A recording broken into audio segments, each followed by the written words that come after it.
My daughter refused to let me see her child because her husband filled her mind with lies about me. I stayed silent.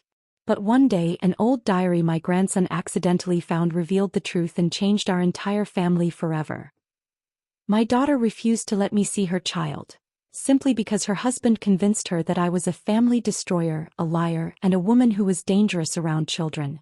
3 years, a full 3 years. I watched my grandson grow up through photographs alone. On his first birthday, blue frosting was smeared across his cheeks. On his second he held a little red fire truck from Target. And on his third birthday nothing at all. Claire didn't even send a picture. It was 3 o'clock in the morning. An old sitcom played softly on the late-night TV. An Ambien tablet rested beside a glass of water, but sleep, it had forgotten the way to my house.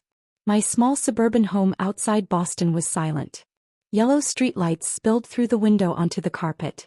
I opened the refrigerator and its bright white light felt like the company of a quiet friend.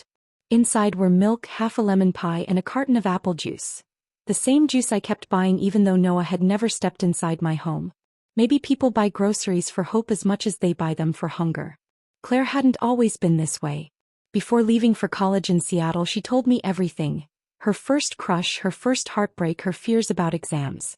One night she cried because she thought she'd never finish her degree. At 4 in the morning, I started the coffee maker and told her, "Just get through today. You don't have to solve your whole life before sunrise." Then Daniel came into her life.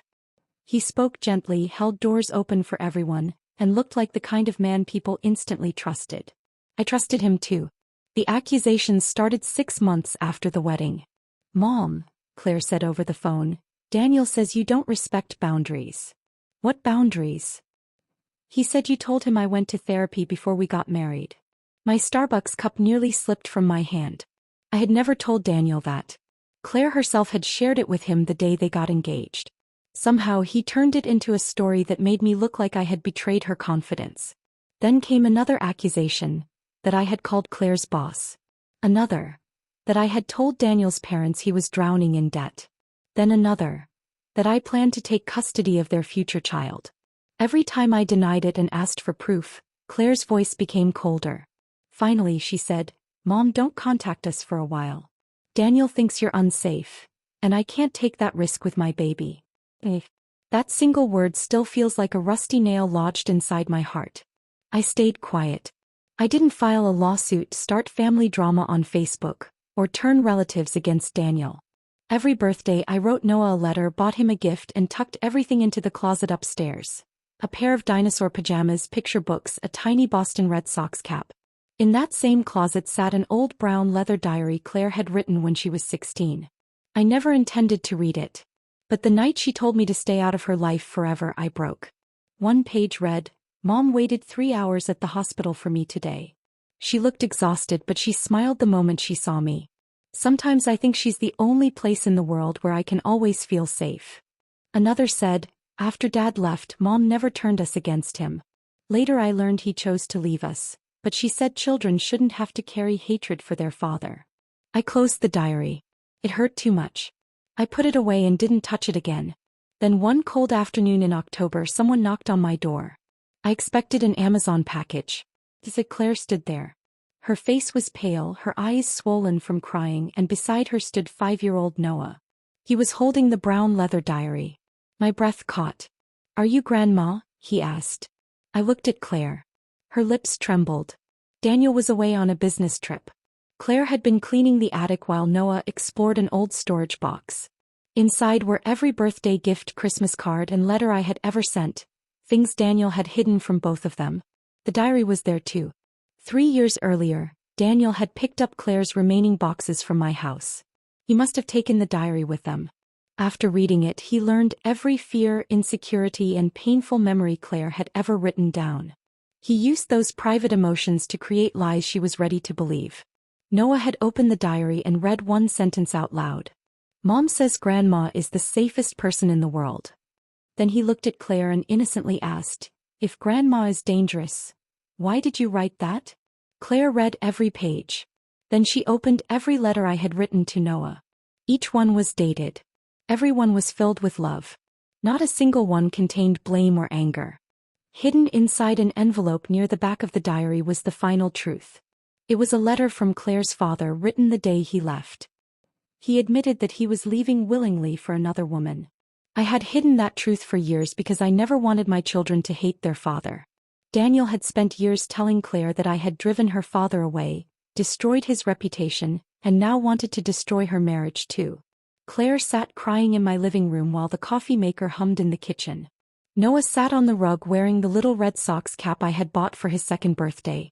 I wanted to say, "I told you so." The words reached my throat, but never came out.